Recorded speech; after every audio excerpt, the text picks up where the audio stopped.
Welcome back, everybody. This is episode 38 of the Clappercast. This is January 27th, 2020, and I'm Burke. I'm Sean. And we just came off the All Star break, Sean, and was, as usual, kind of a sleepy weekend. Oh, very. I'm beginning to want to rename this event the NHL Some Stars game. Just Yeah, like we've seen over the last few years where players, especially like notably Alex Ovechkin, is just kind of skipping it every year. He's kind of eating that one game suspension, not really making a big deal of it, and just skipping on the game. And you see other players starting to pick up on that too. Like this year it was Dylan Larkin, I think, was the big one where he basically said, "Don't vote for me. I'd rather have the days off." And that basically just sums up the players' relationship with the game and the fans, especially those on TV, our relationship with the All Star Game. That there's just nothing going on for it. It's not working. also could be said that don't vote for me. I play for the Detroit Red Wings. I don't deserve to be there. I guess you could take it that way too. Yeah, I mean, kind of nailed it with the NHL some stars. It's just NHL stars who accept the invitation. It's just NHL players who are okay to be there for the weekend, whose vacations ended early. I think there's got to be a record for the amount of players that said no or, just declined or Skipped out. something It this was year. like over half the Metro was Oh, I replacing have players, a right? suspicious injury that just came up and I'd rather rest. Last game before the All Star break, you're going, and all of a sudden you've got a nagging hip injury that's been bugging you for a few weeks, so you want the weekend off. Like, I mean, I'm not going to complain because that's how you make it worse. I distinctly Yep. remember about 10, 13 years ago, Sean Horkoff went into the All Star game with a bum shoulder, and he hurt it during the game and missed. Probably, I think he missed the rest of the season after that. That's brutal. Let's avoid the All-Star game just like we avoid the Olympics, just because there might be an injury. There you go. Actually, this could be the players' way of getting back at the league for the Olympics. We don't care about the All Star game if you don't care about the Olympics. I think they already don't care about it, so Fair enough. they're on a level playing ground right now. You mentioned Ovechkin. I mean, we probably talked about this last year, but what do you think about him skipping out just because he doesn't want to go? I have no issue with it. Yeah, me 'Cause, I mean, neither. ultimately, I'm not sure of the language in their contracts regarding these types of extracurricular activities, but he's ultimately got to look out for himself first and foremost, because no one else is going to do that for him. So if he's taking it on himself to skip the game for his own well-being, his own physical health, more power to him. That's exactly what he's got to do for himself. Yeah, absolutely. Just to interrupt here, Dale Weiss just got a goal against the Capitals. Dutch Gretzky strikes again. Good game for him in his 500th career NHL game. But yeah, absolutely. I have no problem with it either. He's definitely grown the game a lot in his own right, and I think he's kind of earned the right to say no. He's Hmm. focused on the team, and at this point, it's like, give me the extra day off. That's kind of what I want. I'll Basically. just rest Now, up, play 81 games. on the other hand, on the other side of that, I guess, Ovechkin is probably, alongside with PK Subban, like the most out there personality in the league, especially for him being one of the faces of the entire league. So for him to not be at the game is obviously a bit of a detractor from the appeal of the event. But like I said, he's got to look out for himself first, and that's totally fine. Yeah, I absolutely think that it would be better with him in it. But at the end of the day, I don't really care that he's not here because I'm not a person who watches the All-Star game. Did you happen to catch Gary Bettman's bit of a slip up when he was asked about Ovechkin? Did you see that interview? Yeah, I briefly saw it. I didn't see it myself. I saw a report on it that basically said like he's kind of okay with it. Yeah, yeah. He was like, Bettman said something along the lines of, "We miss him here, but I understand." And then he immediately backtracked and said, "No, I don't understand. We want him here." Yeah, because he realized it's opening the door Yeah, to having nobody show up and having exactly. The NHL, it's just going to be the NHL game at that point. Nobody the shows up. NHL game that doesn't count. 3-on-3 game. Yeah. So how about we break into the 2020 event with just a little bit of a rundown of what happened. So I admittedly didn't get to watch any of the games on the Saturday, but I watched a bit of the skills competition on the Friday. And honestly, again, the main theme was the general boring tone and informal presentation. Like they've Yeah. got the event setups going, like they cut away from the players participating to show some crappy interview with a random player on the sidelines or something. Hmm. They've got their 30-second interviews after all of the events that are summed up with like hockey player cliche interviews, which are basically just "I'm happy to be here." I'm looking specifically at Matthew Barzal for his because he was literally just 30 seconds of rephrasing "I'm happy to be here" after he won fastest skater. I'm just here so I don't get fined. Pulling on my Very, Sean very Lynch. that tone, yeah. But like watching it, there's very little to keep anyone engaged. There's no excitement, there's no interesting things happening. It's just a very weird experience unless you're there. Probably it's better. Yeah, I'm sure it's better in person. Um, this year they did have a couple of new things that were kind of interesting. So this year they've kind of expanded on the presence of the women hockey players at the weekend. So they had a 3-on-3, like, this little two period 3-on-3 game between Team Canada and Team USA women's All Stars, which was actually a really cool little game, and it was good hockey as well for the All Star weekend especially. It was fast paced, like back and forth. There was quite a bit of fancy stick handling moves, like a lot of good stuff. So that was a fun game to watch. And was there any Pierre Maguire corn dog antics? No, they seem to. I watched the Sportsnet one feed, so I didn't get to see too much Pierre other than him in the background on their cameras trying to get interviews with people. I didn't see any weird sexual Pierre moments that came up during the weekend, so I'm assuming that there wasn't any, but Yeah, I think NBC learned their lesson from last year. keep him away from the women players. Yep. Yeah. And the other event they had, they brought in this new, I think it was called Shooting Stars event. Oh, I That saw is that. basically that like dude perfect like trick shot from the stands, I think, Hmm. is the general sense of that, where they had like a platform set up just above, I want to say above the first or the lower bowl, and a bunch of targets set up around center ice, and then one was like in the far net. But Hmm. the players just kind of shot pucks from there and tried to score as many points as they could. The targets were numbered with different point values and that type of thing. But Right. it was horribly executed this year. Hmm. So they basically had this. The main target was 10 points. It was the highest value, and it was like a replica of the St. Louis Arch, kind of right in the middle of all of the targets. And all of the players agreed to only go for the 10-point one as like a general, like just a gentleman's agreement or whatever. So Yeah, you I just have a saw whole bunch that. of guys shooting for that one. They'll occasionally miss and hit like a 2 or a 4-pointer, but didn't really it wasn't really interesting to watch because you just have them going for the same one over and over. Like there's no like strategy, no thought into it. It was just I'll just rip it this way and see what happens. So I think they got to tweak that a little bit. I saw that one, and it was Patrick Kane that ended up winning that. Did they like just like randomly gave Ryan O'Reilly extra shots? Like, Yeah, yeah. So it's what kind of happened weird. is that on Ryan O'Reilly's last puck, they brought in Brett Hull to take the last shot. Hmm. Then Brett Hull went and completely flubbed it, and it went nowhere, got nothing. So I believe it was Kane and Marner were tied at the time, and they kind of led the charge to give O'Reilly another shot at making the finals because he was like within range of Kane and Marner at the time. They Yeah, gave him another shot to get that one. I think he missed, and then they also brought him back in the final round as well, just 'cause. just for something to do. Yeah, Yeah, I was just watching that just at for the gym, St. Louis and it was stuff. on like closed captioning, so I couldn't really follow what was going on. But Yeah, yeah. So that was one of the main kinks to work out too. I thought like Just kind I of saw figuring. like Keith Kachuk shot and did really bad too, Yep, randomly, because both of his sons were in it. yep, exactly. So that event was the Kachuk family reunion basically. Yeah, Matthew and Brady both participated in it. the St. Louis special.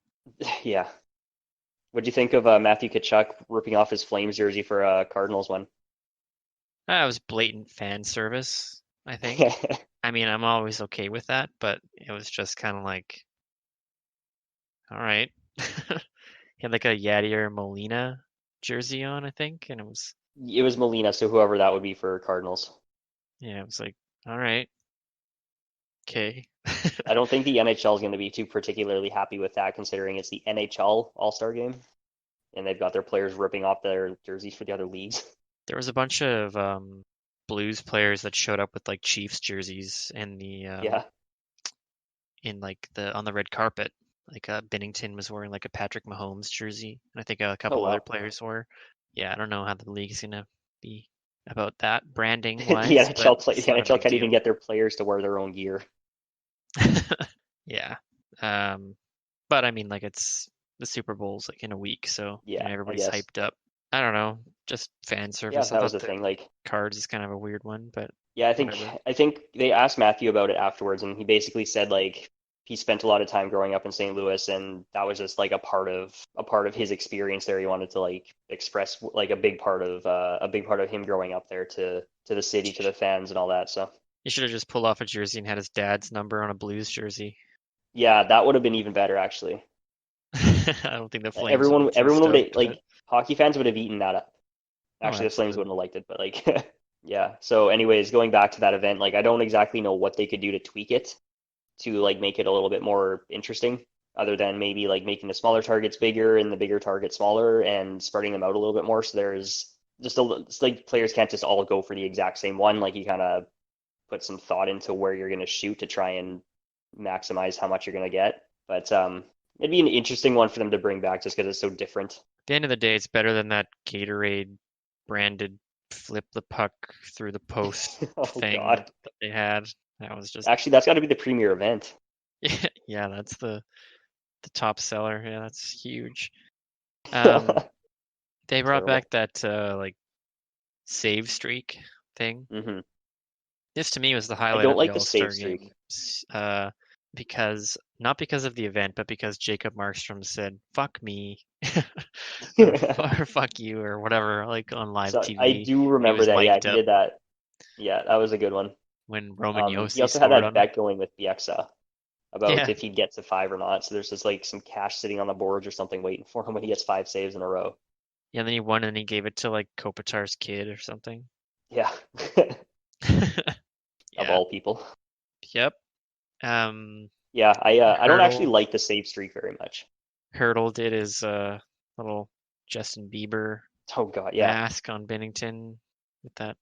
Would have been kind of funny if Bieber actually was there, but then he would have to actually have gone to the All Star game. yeah. Nobody wants I don't think that. so. So yeah, speaking of Markstrom swearing on live TVs, Green Day did too. Uh, Billy Joe Armstrong swore and said like "get the fuck up" or something like He's like, during one of the get your songs. fucking hands up. I think something like that. Yeah. It sounded like he was trying to rob them. So it's the NHL is just continuing this tradition of having artists just swear during live performances because they had that with Snoop Dogg too. He was playing like Yes. Still DRE or something, and like just had like the first and in the first 5 seconds that song says like motherfucker or something. Hmm. Wow, great job. You guys didn't even let him know to like this was a clean event. So yeah, it's kind of funny. Yeah. I also I feel like I'm trying to like picture being in there, and I'm just wondering what would prompt him to say that. And I'm just imagining the crowd is completely disinterested, not even paying attention. Like no one's engaging or like cheering on the band performing. So the singer's just like, "What the fuck are you guys doing? Get into this." I demand you Yeah, applause. well, because like that's a thing at concerts, right? Like in like getting like the audience is actually like like dancing, cheering along with the band and stuff. Well, yeah, they paid to be there to see them, but in this case, it's like, well, you're kind of just like, Secondary. yeah, you're like an opening act. So, That those musical performances are just one thing that the NHL is really behind the times on. They suck at picking relevant and like good performers for now, right? yeah, It's usually either someone no one's ever heard of or someone who is relevant 15, 20 years ago. yeah, that's probably not by accident. It's probably because anybody who's actually good will probably want like a larger cut of the ticket sales or something like that. Whereas Very good point. bands that are like older, not as relevant will probably be cheaper. Very good point. We'll pay you an exposure, bro. The NHL is going internship on the performers. Yeah. One thing that I noticed this year in particular, watching a little bit of coverage from the weekend, that St. Louis did really, really well, especially in the TV presentation, was like a huge influx of the alumni. They basically had all of these alumni coming in and participating in the events and being like part of the on ice activities. Like they had Al McInnes come out and take a shot in the hardest shot competition. They had Bernie Federico come out and Warren Petrangelo up for accuracy shooting. They had Hull and Kachuk come out for the Shooting Stars one. And they got to me thinking, like, to try and figure out a way for the NHL to make the whole thing a little bit more interesting to watch is like utilizing those team alumni and the team heritage and like hockey heritage in the city or in the area to actually create presentation and like storylines and narratives and stuff. Because like we know damn well the players aren't creating anything like that on their own on the ice, as we Yeah. see with the interviews they gave on the ice, where it's just like, oh yeah, it's a fun weekend, I'm glad to be with here with the guys, just happy to be here, stuff like that. And the main like interesting event or whatever that happened by a player was, like you mentioned, Hurdle wearing a Bieber mask in the save streak event. So Hmm. like it kind of takes the pressure off the players to do that type of stuff because they're not really going to do it. It gives the league more control over what's presented, and it gives the broadcast teams actually things to go over and like do in the gaps in coverage, rather than more of those random interviews no one's interested in, and just going over the same like five talking points. Yeah, because like when Ovechkin was there, he was good at that stuff, like creating moments, memorable moments, like his shootout antics, like the two sticks and silly hats and The stuff like Yeah, the that. tourist outfit was my favorite of Yeah, Ovechkin's. yeah, just all sorts of funny stuff. But having Yeah, those alumni will give you some more cool stuff. But yeah. it was kind of weird, like the Al McInnes shot that they like faked the speed because Oh, did his they? hardest, yeah, um, his his record his record from like an actual All Star game was 100.4, Oh, okay. and then he shot 100.4 exactly, See, and I just watched it live and I didn't look into it after, so I just assumed it was he shot at yeah, 10 so he he was shot like the first guy 100.4. to shoot, and there was like something where like if you shot over 100, there was like a Yeah. If you charity beat McInnes, they donation. donate to charity, Yeah, basically. um, and so it's just kind of funny that it was the exact speed that he got, like 20 years earlier. Yeah, okay. And he had like a wood stick and he's like in his 50s. It's just kind of funny. And then apparently like the next person to shoot, like they had to turn the radar gun on. So like it Yeah, wasn't Seth on. Jones's first one wasn't recorded. He had to redo his Yeah. first attempt. Yeah, because the radar gun wasn't on. So Interesting. Okay. Good to know kind that. of kind of like they could have they could have done something so funny with that. Like they could have done like 200 or something Yeah. like ridiculous. Like, oh, he still got it. Like Yeah. clapped absolute bomb. Like that, yeah, that's actually a good idea. Like just the complete like not a joke, but like just something fun to actually happen. Yeah. So there were some people who were like, "Oh, this is kind of weird" online about that. But I mean, at the end of the day, whatever. It doesn't really matter. But they could have had fun with it They could rather have. than like And I make think, try and make it look like he shot. Because like if it's the first one, so no one really like can really tell what speed it is. yeah, But then after, like people, like if you watch it, like it's noticeably slower. right, right. That would be the indicator. So it's just kind of like, well, you had an opportunity to make it like pretty like funny and silly and just like Hmm. tried to make it look real. But it was cool to have him there. Yeah. Yeah, so like I thought the whole involving the alumni in the on ice stuff was pretty cool. Hmm. Because like that's something to help like for a lot of us fans, like we're on Vancouver Island, right? And we're not like really engaged with St. Louis's hockey crowd. So it's really cool for us to get to see all these alumni and then stuff coming in and participating, and it teaches a lot of fans everywhere about these like historic all-time greats that they might not get to see otherwise. Hmm. Participating in with the current players, like it's a really cool little segment. Yeah, it's kind of a neat way to like get people to experience the city and the culture of Blues hockey Hmm. if you weren't already tired of it from them winning the cup. But yeah, Honestly, the story of that cup winning team is totally fine to get overplayed. There's a yeah, lot going on there, and it's pretty interesting. yeah, yeah. It was cool to see like Layla Anderson doing like the introductions for the Blues players, Exactly. all four of them. Conspiracy. Remember when there was the fan vote for everybody, and the host city would just get all the player spots for their team? Montreal had the entire starting lineup that one year, Just extra entries. basically. Yeah. But yeah, that kind of finishes up the skills competition. Like I said before, I didn't actually get to watch any of the games, so I don't really know what happened. If you had any feedback on that part of it, floor is yours. I did not really watch any of the games either. I saw a few highlights. I saw Quinn Hughes got a goal, and Gretzky was kind of amazed that he was a defenseman. He also, That's I actually a think, good said sign something to like impress Gretzky. he's probably got better hands than me or something like that. But Typical Wayne.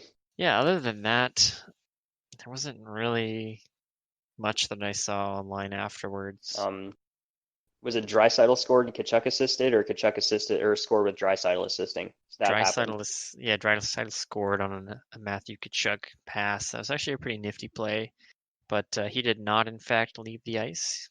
Didn't even joke about it, which is kind of a I feel shame. like that's a lost opportunity. That as soon as Kachuk like sent the pass over to Draisaitl, he just turns around and heads off for a change.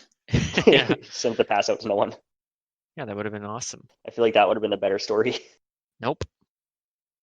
But yeah, I guess the Pacific won the tournament ultimately. So the Pacific is very clearly now the best division in the league. So everyone who's talking about the Metro having all the top teams in the standings, you can just shut your mouths because the Pacific won the All Star game. Yeah, that's a very meaningful victory. That makes a Exactly. lot of difference. Yeah, David Pastrnak got the MVP of the game. I think he had what 4 goals and 2 assists along those lines. So he also won a car with that, as is usual. He really needs the extra help. Just when you get a Honda. Oh, for sure. And I mean, I think someone crashed into his Porsche recently too. So this is kind of a loaner vehicle, I guess you could say, if it's still All getting repaired. right. Yeah, I remember seeing that on Reddit that somebody just crashed a car into him and then took a selfie with him. Yeah, like what a weird thing. It's like, oops, crashed my car into you. Oh crap, you're David Pastrnak. Can I get a picture? Yeah, let's cherish this moment that you're Yeah, really happy about. I just caused you a lot of annoyance and minor inconveniences. Can I get a picture? Kind of bizarro. So the NHL tried the player tracking out again in the All Yes. Star Game, and I think they've said that it'll be ready for playoffs this year. That's what it sounds like. Yeah, they're gonna have all the playoff teams are gonna be ready, and then it'll be a full rollout in all arenas at the beginning of next season.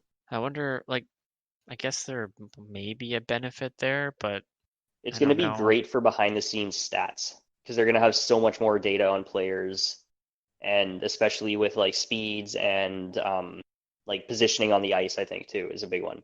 That it's gonna be huge, huge, huge for advanced stats for behind the scenes stuff. In terms of TV viewership, I really hope they don't have the puck tracking on very often because that was once again very not appealing. It basically just looked like someone had a like it looks like when the weather people are drawing on the screens and someone was just like drawing the puck track with that. It Yeah, just I did really not hope that it they didn't don't work. have that, and I also don't hope I hope that they don't have like the player name bars just on the screen 24/7. Yeah, that would just get in the way and interfere with the game. I do, however, like what they did. I saw in for part of the women's game that they had when a player picks up possession of the puck, the name bar would flash. I like Right. that idea because it kind of just helps keep like tabs on players around the zone. I like it on replays, but not live action. Yeah, fair enough. I think like on replays, like if it'll just Um, like tell you who they are, because a lot of that stuff like gets superimposed on after the fact by like the network, so it would be just like automatic now. So that would make sense, but I don't want it to interfere with the game. I don't know. okay, yeah, Call me a it does. It purist. does like get in the way, of course. It'd be a weird change to try and adjust to. Change, that's bad. I don't want that. Yeah, no, we don't like Leave change. that out of my hockey. We need to go back to the 70s. Yep. Revert That's when all the the game was rule good. changes. Go back to You know get what? rid of This helmets. offsides rule is a really bad thing. Let's just get rid of it. Get rid of icings. Yeah. No forward Doc would passing just have either, a actually. field day. Every NHL game or every actual game that you watch that Doc is commentating on, he just talks about the icing rule and how like Boston and New York Rangers had that game where there was like a million icings. Yeah. It's like, Oh look, I man. know trivia. Yeah. Yeah, we get it. You say that every game. Well, he's gotta have something to say when he's not saying waffle boarded. Yeah, that's true. He's gotta have something. Something to fill the gaps, right? Well, is there anything else about the All Star game that you wanted to bring up? No, I think we've more than worn out that weekend. If you can't tell, neither of us are really super into it. Yeah, it's just honestly, it's like I said at the beginning, it's the NHL Some Stars weekend. Some players show up, some don't. It's not very appealing to watch on TV, No, and it's not very interesting to watch the hockey either, because no I just one's get really super butthurt that there's no hockey games on. basically, yeah, and like we now there are games back on again. The league started up, so there's actually something to watch. But we kind of had like a week with no hockey, so there wasn't a whole lot of stuff going on. But off the ice, there was some interesting stuff happening. Like this dad sued the Philadelphia Flyers or Gritty Oh because yeah, apparently Gritty punched a 13-year-old kid in the back. And yeah. this was reportedly at a public event, like an autograph signing or something.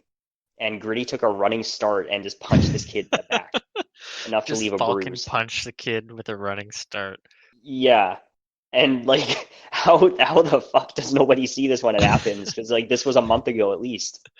No, apparently it was in like November or something, and Oh, it was in November even. Oh my it was God. at like some event, and then like like the dad is like a season ticket holder, and he only brought this up because like he's just complaining to try and get attention.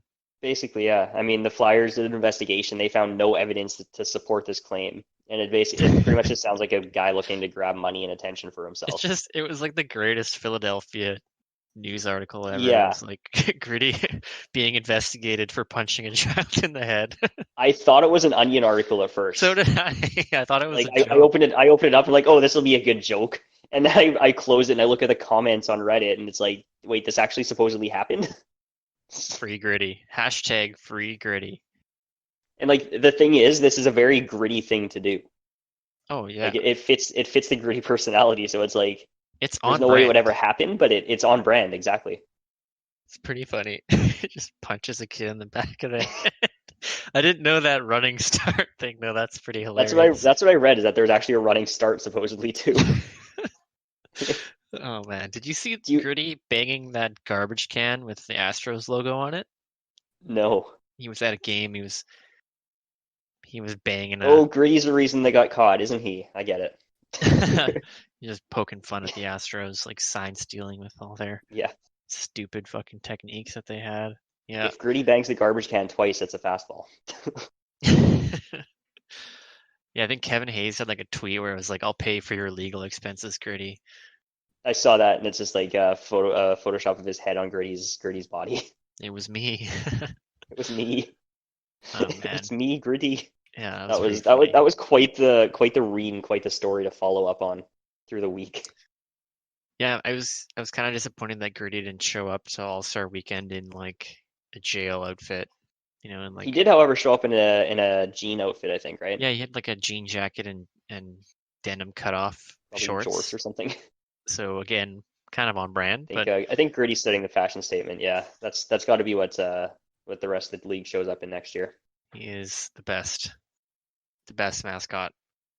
That's like what an amazing job they did with that mascot though, bringing him in and just like everyone immediately latched onto it as just this interesting weird entity that everyone was just horrified but completely intrigued by.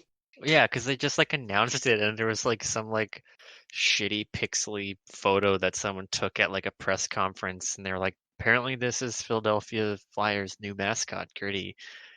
And it was just like, what the hell is this thing? And then like the first thing that he did was like create a Twitter account and like insult the Pittsburgh Penguins, and everyone was like, "Yep, This is we're Philly. on board." This is Philly's mascot.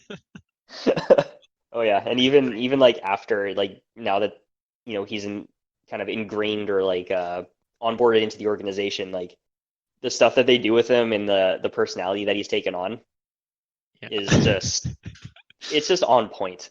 Oh man, Like it's one of the best stories in the league generally. it was a very effective Yeah. like unveiling of a mascot. It's got to be one of the best of all time. Oh, for sure. Pretty great. When you compare that to a couple years ago when Edmonton unveiled their mascot, the like near universal hatred for Hunter the Lynx when the Oilers unveiled that mascot compared to the Flyers doing their monstrosity reveal. One worked and one didn't. The article that we're talking about is called "Did Gritty Punch a 13-year-old boy in the back? Philadelphia detectives are investigating." Like that title, like I go back again, like that title just sounds like something that's in The Onion Yeah, or like some sort of random satire site. yeah, and he's been acquitted. Statement from Flyers regarding an allegation that Gritty punched a 13-year-old boy in the head. Quote, "We took Goes in the Mr. head or Greenwell's in the back. allegations seriously and conducted a thorough investigation that found nothing to support that claim. Gritty's free." Can you imagine if, like, say for example, this ended up being a criminal thing and I went to court? Can you imagine Gritty showing up in court? Yeah, I think it just screams like a publicity stunt, you know? Oh, for sure. It's so funny. I almost wish that like it was like so we just have this like Gritty versus Pennsylvania or something like that. It just I goes can't to wait till that's court. cited as precedent in something. Yeah, as per the Gritty versus Pennsylvania 2020, you are allowed to punch children in the back of the head when you dress as a Yeah, as long as you take a running start. mascot. Yeah, as long as you're wearing No denim standing starts, you cutoffs. got to run. Oh man, Gritty Um, is just the best. historic. Yeah. Oh, one quick follow up on something we talked about last week with Alex Ovechkin's longevity and durability, as we were talking about him earlier with skipping the All Star game for these very reasons. Over his career, I've got some exact numbers here. He's played 1,133 games, and he's only missed 31 in total. 17 of those were to injury, 10 of those to suspension, 2 for family reasons, 1 because he overslept, and 1 because he was resting in game 82. Like those are absolutely insane numbers for that length of a career, especially for his play style. Yeah, he is very durable. Russian machine, never break. No, not at all. He must have had some German engineering in there. No, then it would be over-engineered. Um, yeah, it's really impressive though, like that he's been around for so long and that's, only 31 games missed. It's just insane. You compare him to like Sid, and no market can Yeah. Sid, but like Sidney Crosby's missed a substantially higher amount of games. Oh, he's missed like almost an entire season, multiple occasions. And like that's the other thing too that's amazing about Crosby is like how good he still is and where he is in like all-time point standings and all-time great talks. Like how much he's dealt with through his career and he's still in those discussions. Like how much more would he have done if he was healthy for longer? Yeah, he would have done a lot Like more. that's gonna be our generation's like Yager if he didn't go to the KHL type thing, right? Yeah, he missed some big chunks of his peak too, right? So Big time. like when he got Right elbowed by around 2010, Steckel, 2011 yeah, and that was like that when he Winter missed Classic like full game or years. whatever. Yeah. Yeah. This isn't NHL All Stars related, but it's AHL All Star related. Did you see that Martin Burke had a He let an absolute bomb. 109.2 mile per hour slap shot I did in see a the replay of that. AHL That All is Star game? insane. What a bomb! Yeah, I where did that come from? don't know. He beat Chara's record. What was Chara's like 106 or something? Yeah, I believe so. Something along those lines. Like, but that's some NHL skill level right there. He's got to get called up right away, I think. If nothing else, just throw him on the point on the power play. Yeah, just let him play D now. Yeah, Pass why to the not? point. It's pretty insane. Apparently, some guy in the KHL did 114 miles per hour before, but that's I don't trust Russian that. numbers. It's pretty Yeah, pretty skeptical on that. But yeah, very I would impressive to not him. believe that. What the furk? Yeah, I Mm-mm, mean it's kind of a quiet week though. it Otherwise, was.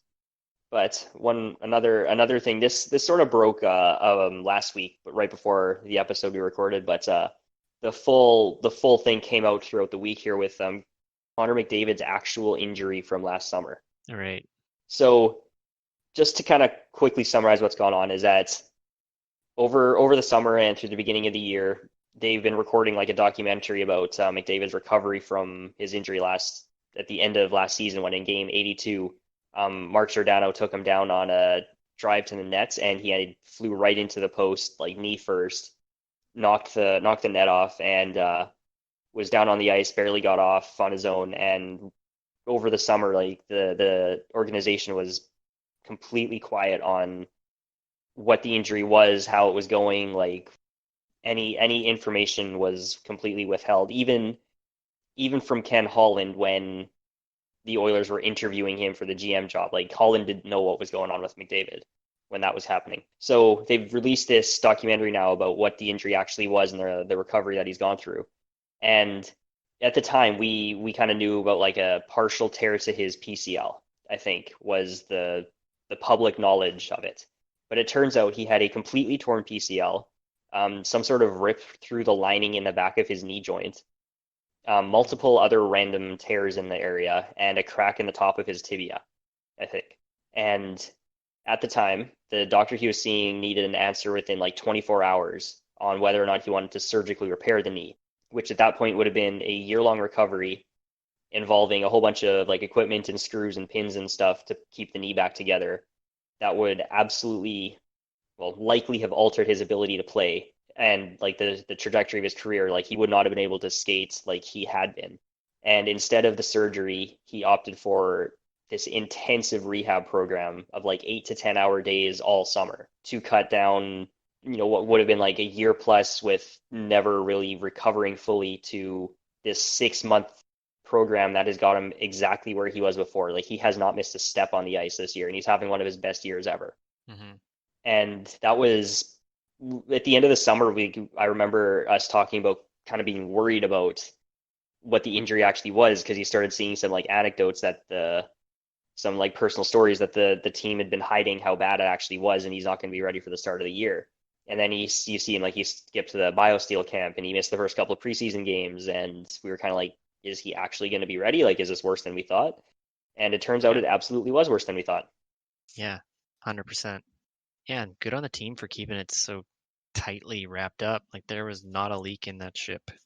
No, and that's actually been a major issue in Edmonton for a while is random leaks and people not keeping their mouths shut on stuff. So that's probably for the best. And I'm as stressful as it was not knowing if like the face of the franchise is going to be okay. That's probably for the best because then like he was able just to focus entirely on his rehab and not have to worry about like answering pestering questions from the media about it constantly. And fans losing their minds all summer. That too. Yeah, apparently he had to spend, or he did spend 2 hours a day in a hyperbaric chamber 40 days in a row as part of his rehab Yeah, process. like the dedication on that program was like insane on what he went through. I mean, he does make like, what, 7 figures? Or no, eight? Yeah, 8. It's 8 figures. So, I mean, if that Yeah, was my job, and I'd probably do that. But yeah, it was insane. Just a yeah, crazy and injury, and you really have to think that he's probably going to win the Masterton. that yeah, I just saw that. I didn't even consider his name in there at all, and then I saw an interview with some TSN guy mention or one of the professional writers who vote on the awards, like talking about McDavid being in the Masterton Award talk, and I'm like, that actually makes a lot of sense considering what we've just learned. Like I didn't even consider it before, but yes, he absolutely at this point is probably one of the favorites for that. I think he's got to win it. You make a documentary about him rehabbing and persevering, and it's just his commitment to Oh, for the sure. game It's basically the award criteria. and the season that he's having too. Like, Hmm. got to win it. Yeah, yeah, unless someone and goes like has some craziness, but that we don't know yeah, about. unless someone has a tragedy that nobody ever wants to have happen to anybody ever. Well, maybe like yeah, like Markstrom or Fleury or something because their dad died. But I think McDavid's probably going to be a finalist at the very least. Probably. What this whole thing really got me thinking about is like how McDavid as a player, like his competitive advantage over everybody else is his speed. And like how he does everything so much faster than everybody. Like his first step is so much better and he just thinks and stick handles so much faster than everybody that it's crazy to think how his entire play style would be on the line from that one play in a meaningless game. Yeah, And like how would that have affected like his career trajectory if he can't play the same way anymore? Like, is he going to be able to adapt his game in a way to still be better than everybody, or is this gonna would it have been just kind of like a one of those what if stories at that point that like, oh, what if he didn't get hurt? yeah, it's crazy to think about that he would have had to change his game up when he's known for that explosive speed. Hope well, thankfully he doesn't, Yeah, and knock on wood that he doesn't have to. But yeah. Let's hope absolute nobody crazy takes his story, and legs out it's driving into the net again anytime soon. yeah. Well, I mean, the one guy that hurt McDavid is currently under a suspension on the Bakersfield Condors. Yeah, So that's yeah. That news broke last week that Brandon Manning got suspended 5 games down in the AHL for uttering a racial slur at an opposing player. mhm. So earlier in the year, Manning had been doing an okay job on the Oilers roster, and he started to kind of lighten the fans' mood up towards him. And now he has completely burned any bridge that he had with the Oilers fan base and pretty much any fans, hockey fans, anywhere. Yep, I think so. So that's kind of the end of his run. He just peters himself. He's uh he's done Probably. after this contract anyway. Thanks, Chia. On that note, we've now passed the 1 year anniversary of Peter Chiarelli getting fired by the Oilers in the middle of a game. Woo. Yeah, let's celebrate. Yeah, I think you're in a better spot now. Yeah, Well, is there anything else that you wanted to cover this episode? I think that about wraps things up for the week. So if you like what you're listening to, we'd be eternally thankful for spreading the word of Clappercast around with your family and friends. To keep up to date on the latest content, make sure to follow us on Instagram at Clappercast Media or on Twitter at Clappercast. Thank you all for stopping by, and we will see you again next week.